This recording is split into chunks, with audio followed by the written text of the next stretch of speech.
para base é sempre a notícia positiva, né? Parte política de São Paulo muito movimentada, você trouxe também a junção de grupos de oposição do São Paulo também, e hoje tive esse papo aí com o Diego Fernandes, né, que ele abriu o jogo em relação aos próximos passos, né, claro, o que ele está pensando em relação ao São Paulo Futebol Clube, deu ali um certo desabafo até falando da parte política, da gestão atual, que é muito torcedor, gostaria muito de ver o São Paulo campeão da Libertadores, está no site do UOL e na tela para vocês também.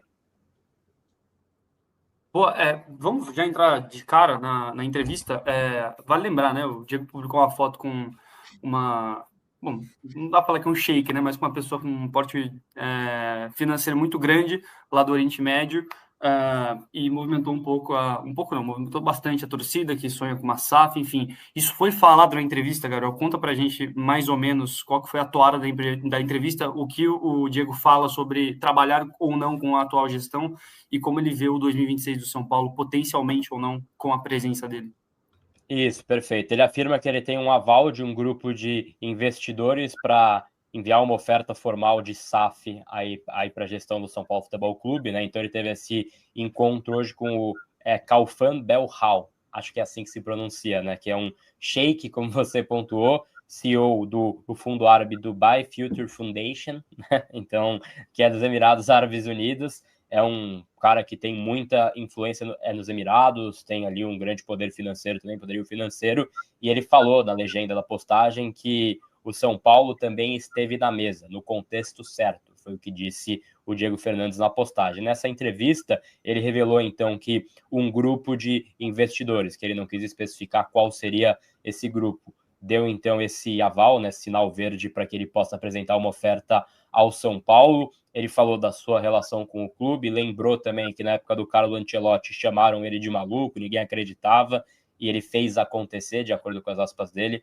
Então ele também tem um pouco dessa pretensão no São Paulo. Ele fala que essa ideia surge a partir de um jogo contra a LDU, do jogo contra a LDU da Copa Libertadores, né, que ele estava no camarote com alguns amigos, e eles falavam, pô, você ajudou tanto a CBF, por que não ajudar o São Paulo? Né? E aí ele tem esse início, então, das conversas. Ele, sim, confirma que teve conversa com conselheiros, mas afirma que teve uma resistência, e aí ele aponta um fator de idade ali também. E tem uma aspa interessante, que é que a gente também assim, destacar, onde ele fala, né, que ele não conseguiria, em sã consciência, colocar alguém para investir no atual modelo político do São Paulo. Então ele tem esse aval, mas tem esse aval em cima de duas condições, que são condições sérias a serem colocadas na mesa, né? Ele quer uma alteração estatutária e quer uma abertura do São Paulo à SAF, ou seja, ao clube empresa, né? Então ele tem essas duas condições, que são condições que vão ser trabalhadas internamente. Ele está conversando com pessoas do conselho, mas que obviamente não são atingidas também. Da temperatura só, né? A época do nome dele sendo mais reverberado no São Paulo, o que a gente escutava é que era um cara assim com pouco apoio dentro do Conselho de São Paulo, principalmente. Havia tido reuniões com o Carlos Belmonte por telefone, houve reuniões com conselheiros da situação da oposição, o próprio presidente do Conselho Deliberativo de São Paulo, Oten Ares, conversou com ele, teve aquele almoço no Paulistano, que ele sentou no fundo, até discursou, mas teve pouco contato com a galera. Enfim, Arnaldo Ribeiro, como você vê a presença do Diego Fernandes na política do São Paulo? Ele diz que não quer entrar, mas inevitavelmente ele coloca o nome dele no lado ali, entre as pessoas influentes politicamente falando do São Paulo, apesar de ainda não ter diretamente entrado no São Paulo. Mas fato já é um nome muito citado pela torcida, que com certeza já vai ganhando força entre uma massa torcedora muito grande do São Paulo. Bom, que ele sabe trabalhar a imagem dele e os cabelos longos, ele sabe. Mas eu tenho uma questão, eu não acredito em milionário. Nunca acreditei. E não, mais ainda, eu não acredito em quem não é milionário e diz ter milionários ao redor para investir no time de futebol. Nunca acreditei, nunca vou acreditar. Jamais peça a minha crença sobre isso. Não sou do São Paulino que acha que um milionário vai salvar o São Paulo ou que um fundo de investimento vai salvar o São Paulo. Não acho. Não creio. Vejo o Botafogo com transferban agora, né? Por causa do Almada. Não acredito no encontro da Carochinha. Nesse movimento do Diego, ele tem o trunfo da questão do Ancelotti, mas na verdade não foi ele que começou essa ideia do Ancelotti, foi o Edinaldo Rodrigues, né, presidente da CBF. Ele pode ter sido intermediário.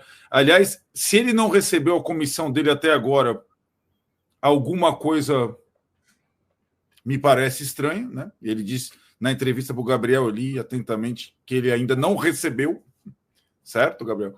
Pelo feito de ter trazido. Então, eu não acredito nesse cara. A não ser que ele pode me chamar para um jantar, me mostrar. Eu não acredito, mas não acredito nada nesse cara. O que eu estou tentando nesses movimentos todos que acontecem com o São Paulo é tentar juntar as peças do quebra-cabeça. Também me parece estranho que ele tenha falado com todas as pessoas do mundo e não tenha falado com o presidente do São Paulo. Será que não falou? Será que não? Sei lá, estranho. O que dá para entender é que, nos últimos tempos, do Casares, passando pelo Belmonte, e todos os pretensos candidatos ou membros da oposição, de fato, nenhuma dessas pessoas diz não à SAF taxativamente nesse momento. Talvez por questão de percepção da insatisfação do público geral com o modelo associativo, e talvez por entenderem mesmo que o São Paulo não tem outro caminho, a não ser procurar... e aí, é aquilo, o SAF existem 500 tipos, e sempre começa aquela história, putz, a SAF ideal seria aquela que você mantivesse a maioria do controle. São as mais raras, né? Então, eu não me empolgo com essa ideia, nem um pouco. Não acredito nessa ideia, nem um pouco. E acho que essas situações, aí teria lá, né, o dia... Não tinha o tal do dia 16? Que hoje é dia 14. Faltam 5 dias. Não, dia 11. Faltam 5 dias, né? 5 dias. Dia 16 vai acontecer alguma coisa, bug do milênio, alguma coisa, vai ter alguma coisa lá que ele tinha prometido acontecer. Quero ver que aconteça alguma coisa. Não acredito. E estou mais... preocupar, e acho até, como esse ano o presidente do São Paulo se mostrou muito frágil e procurando qualquer alternativa, é um campo cheio, um prato cheio para pessoas como o Diego entrarem, né? O Casares procurou o Grego, que cadê o Marinax, não sei onde está, que também tinha uma reputação bem polêmica, se associou a Galápagos e tenta o fundo da base, tenta o fundo, como está tirando para todo lado. É um prato cheio para quem consegue trabalhar com a imagem, com a mídia, pintar como um possível salvador. E o Diego entrou nessa, trocando as camisas da seleção, como ele disse para o Gabriel Sá, pelas camisas do São Paulo, distribuindo. Alguém está produzindo essas camisas aí, mundo afora. E só, Valentim, também a ponto de informação, desculpa te cortar, Renan, ele falou nessa entrevista que ele quer fazer um painel, né, quer fazer uma convenção ali com advogados renomados, economistas, quer chamar todo mundo, inclusive o presidente do São Paulo, para ter uma discussão ampla em relação à SAF, né? E até antes da própria entrevista ali, né? Eu tinha, perguntado para ele do dia 16, ele falou, cara, não vou comentar porque não fui eu que falei do dia 16, né? Então, ele não quis comentar em relação a algo que ele nunca deixou de forma pública, né? E ele comentou na entrevista em relação a essas conversas, a gente teve até um vídeo vazado da reunião dele no Paulistano, né? Teve um vídeo ali que foi divulgado por algum conselheiro que estava na mesa, mas o Diego já é um nome que surge aí nos últimos meses como essa possibilidade, e ele, até onde a gente tem de informação, você pode até confirmar essa apuração, né, Valentim? Não sei se a sua apuração tem algo diferente, ele ainda não conversou diretamente com o Júlio Casares, mas ele conversou com o Outen, né, que é o presidente do conselho, que estava presente na reunião. E ele afirmou na reunião também, né, que ele acha que tem que mudar esse modelo, ele até faz uma certa crítica à forma do estatuto, fala que é dos anos 50, o estatuto e tudo mais, então me parece que tem um certo também confronto à atual gestão do São Paulo na intenção deliberada do Diego. O que a gente sabe, na verdade, é que o Casares tem conversado com a galera do BTG, né? Que é uma reunião semanal, se eu não me engano. Eles falaram periódica para mim, mas já escutei que é uma reunião semanal, o outro participa, hora ou outra, enfim. Segundo eles, para parar arestas, né? Para manter todo mundo informado. Mas à medida que a gente vê essas propostas aí de fundo, de aporte financeiro para contratação envolvendo a Galápagos, o FIP de Cotia que envolve a Galápagos, o próprio FDIC que envolve a Galápagos, fica um pouco uma pulga atrás da orelha a ver se pode vir outra coisa, pode pintar outra coisa aí, não com o Diego, mas com a Galápagos. Mas enfim, Renan, você acredita em milionário também? Como é que é? Nunca cheguei nem perto, então não posso falar se eu acredito ou não, né? Mas o detalhe é que, como é o último ano da gestão, isso aí não seria um negócio, né? Um movimento tão rápido, tão simples. Eu acho que ele já está pensando à frente, né? Ele já está pensando não no Casares que está acabando, entre aspas, acabando para as pretensões dele, né? Eu acho que ele já está vendo um grupo político forte se formando, um grupo político de oposição se formando ali dentro do Clube Social. Essa semana eu tive no programa no Amigos Tricolores com o doutor Caio Forjás, né? Forjás, né, o sobrenome dele, se eu não me engano, Caio. Isso. Ele está ali à frente também nesse grupo de oposição ali, de conselheiros do São Paulo, né? E o Arnaldo falou a respeito das pessoas que são, a maioria são a favor de uma possível SAF no São Paulo. Eu tenho como conhecimento, Arnaldo, não sei se procede, o Marco Aurélio Cunha, que é um dos nomes falados, né, para esse grupo de oposição de São Paulo. Ele não seria muito a favor de uma SAF no São Paulo, não. Ele vê a SAF do São Paulo como a falência do clube, né? Você depender disso como a falência do clube. E na cabeça dele poderia resolver os problemas.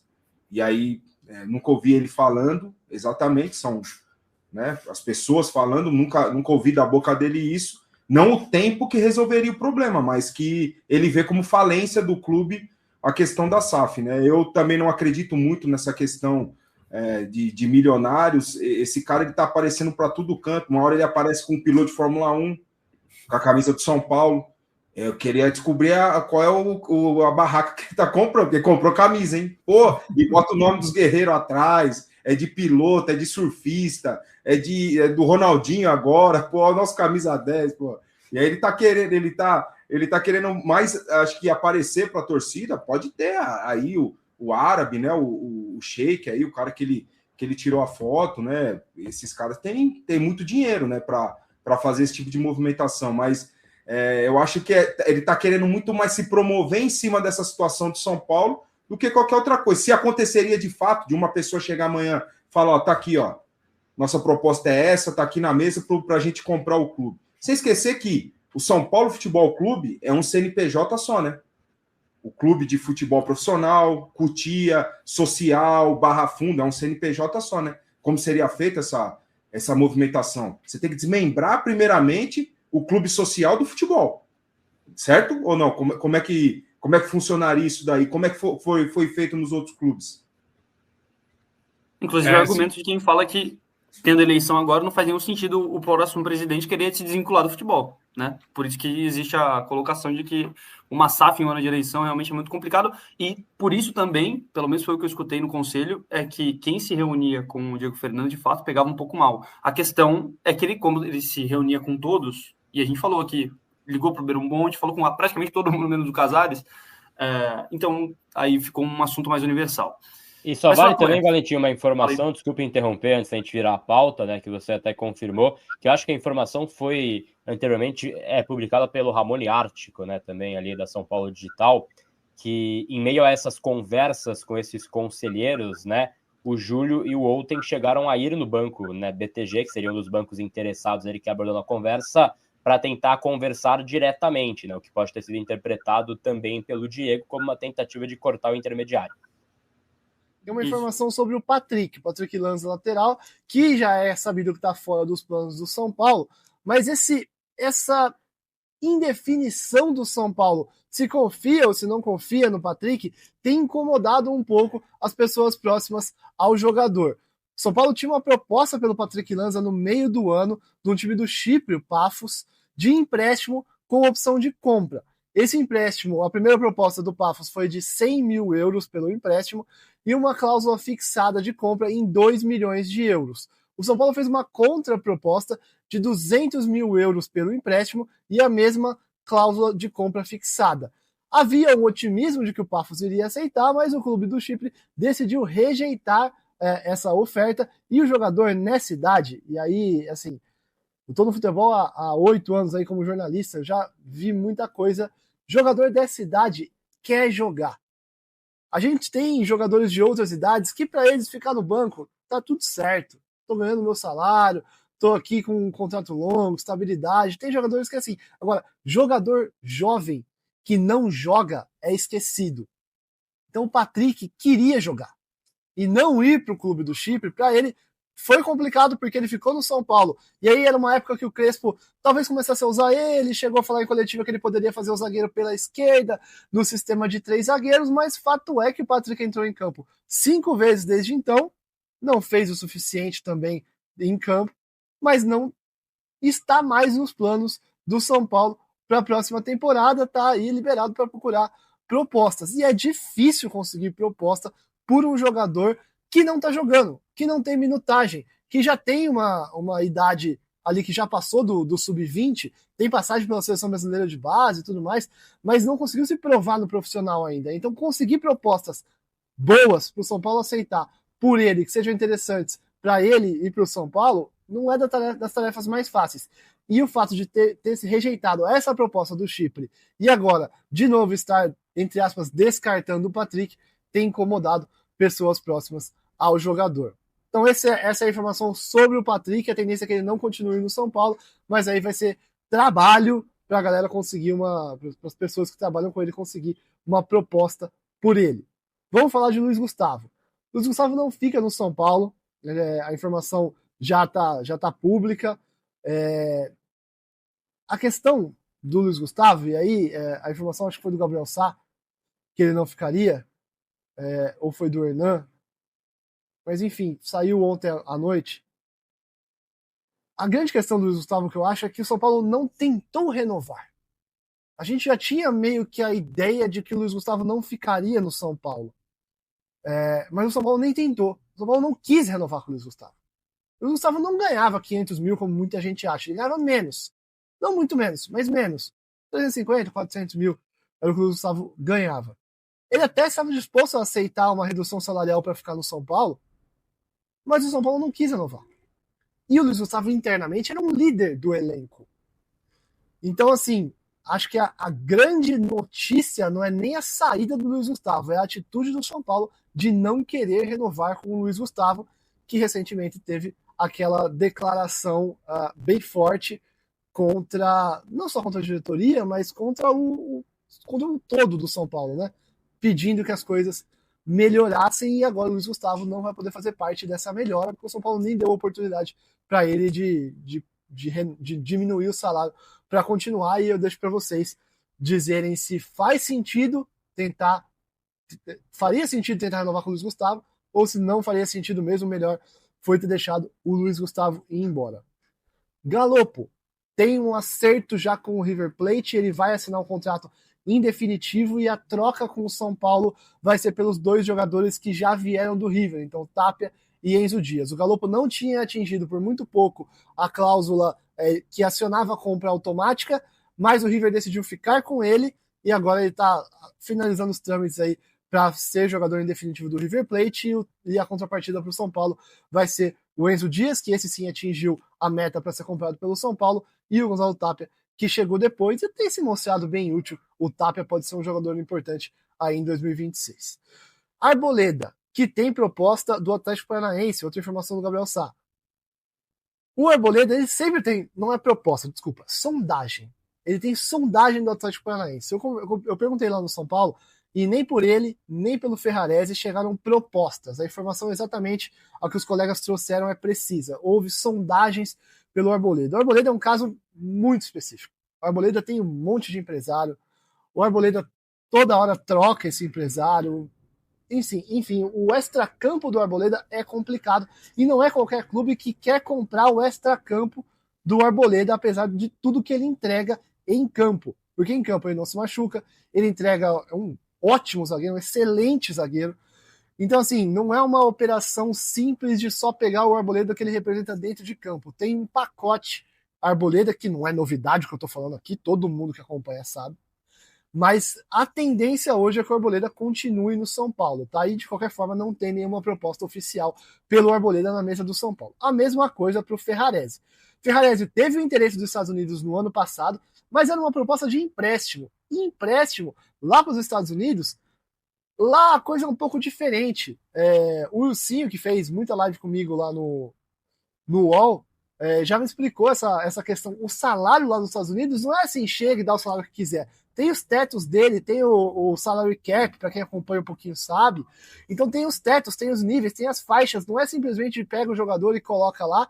E aí, para isso, tem os designated players, né, que são as exceções, e cada time pode ter um número específico. Então, assim, não é simples essa operação, por isso que na época não interessou ao São Paulo essa proposta de empréstimo, até do Inter Miami, pelo Ferrarese. Por enquanto, não tem nada na mesa do São Paulo pelo Ferrarese. Também é um jogador que tem uma hierarquia grande no elenco. Então, na atual situação do São Paulo, nenhum jogador é inegociável. Mas para sair o Ferrarese, vai ter que vir uma proposta boa, porque o São Paulo vai ter que pegar o dinheiro do Ferrarese e também contratar outro jogador. Sobre a atuação no mercado da bola, propostas efetuadas pelo São Paulo. Calma. São Paulo ainda não efetuou nenhuma proposta por jogadores. Não tem nenhum movimento mais incisivo do São Paulo por nenhum jogador. Então, calma, vamos aguardar. Tem muita gente de mercado que pode querer falar em nome do São Paulo, mas nem sempre tem a autorização do São Paulo. Qualquer dia, se vocês não entenderem direito isso, eu posso explicar em live até. Mas tem muita gente que pode querer falar pelo São Paulo, dizer que tem a procuração do São Paulo para procurar um jogador e, na verdade, o São Paulo não autorizou esse intermediário. Ou, às vezes, o São Paulo autorizou esse intermediário, pediu para ele ir atrás, mas, nesse momento, o São Paulo ainda não fez nenhum movimento mais incisivo no mercado atrás de reforços. Então, vamos aguardar as próximas, porque o São Paulo está usando essa semana para limpar ali o elenco e ver quanto vai conseguir tirar do teto, do salário ali, da folha salarial, para aí sim começar a sua busca por reforços, que como sempre você já está acostumado, não deve ser grande, devem ser reforços pontuais, sem pagar muito dinheiro pelo passe, né, pelos direitos do jogador. Então aquela mesma história que você já está acostumado, o cenário não muda. Próximas atualizações do mercado da bola eu trago por aqui. Até o próximo vídeo. Tchau, tchau.